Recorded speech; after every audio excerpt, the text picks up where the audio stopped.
मैं आप सबसे हाथ जोड़कर कहूँ जो आज मुझे सुन रहे हैं, अपने किसी बच्चे को संता क्लॉज की टोपी मत पहनाना।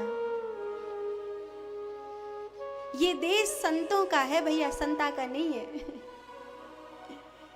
यहाँ पे तुलसी की पूजा होती है, कोई प्लास्टिक के पेड़ की पूजा नहीं होती। वो बर्फ में पैदा होने वाला प्लास्टिक का पेड़ बनाया, हमारे तुलसी की पूजा होती है। हमारी तो तुलसी जीवन देने वाली है।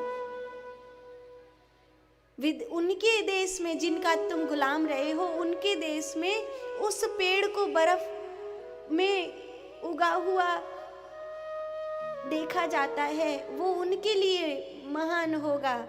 लेकिन तुम्हारे देश में तुम्हारे लिए तुलसी औषधि है और प्राण ऊर्जा की जननी है। इसलिए किसी प्लास्टिक के पेड़ में या उल्टी सीधी चीजों में अपने बच्चों को भरमाओ मत। तुलसी की पूजा करवाओ, और कोई मोजे में रखकर गिफ्ट देने की जरूरत नहीं है।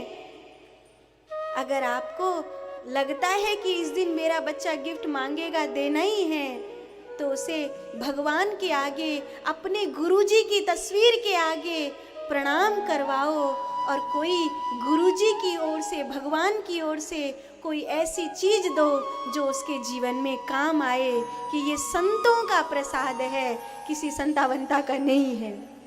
ऐसा ये मोजा में वो चिट्ठी रखना और फिर संता का आना, ये क्या भ्रम है, ये कैसा भ्रम है। आज भी गुलामी ओढ़ रखी है तुम लोगों ने।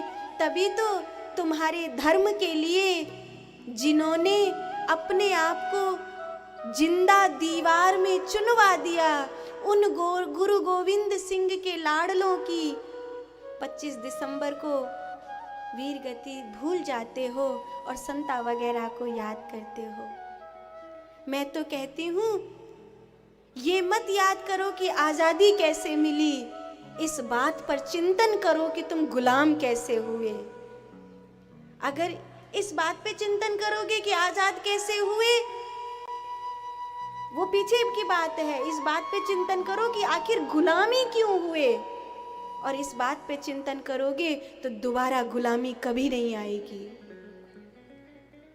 अगर ये बात याद आ गई कि हम गुलाम ही क्यों हुए थे, 800-900 वर्ष मुगलों के गुलाम रहे, 200 वर्ष अंग्रेजों के गुलाम रहे, तो हम गुलाम हुए क्यों, अगर ये बात पे चिंतन हो जाए तो दोबारा तिबारा गुलामी नहीं आएगी।